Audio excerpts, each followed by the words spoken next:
Before you begin, remove the base enclosure and battery. Removal. Disconnect the speaker cable from its connector on the system board. Remove the 6mm P1 Phillips head screw that secures the left speaker to the top cover. Lift the left speaker off of the alignment pins on the top cover and set aside.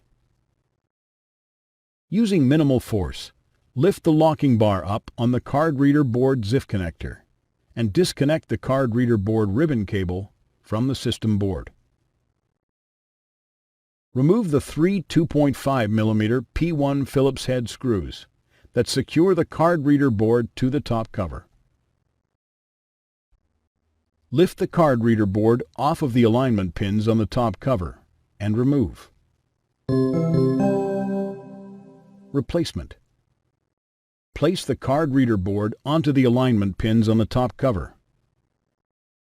Replace the three 2.5mm P1 Phillips head screws that secure the card reader board to the top cover.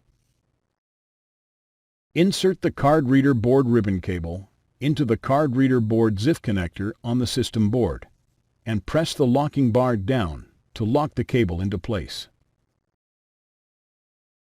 Place the left speaker onto the alignment pins on the top cover. Replace the 6mm P1 Phillips head screw that secures the left speaker to the top cover. Connect the speaker cable to its connector on the system board. Thanks for watching. Please click subscribe for more awesome videos and weekly updates.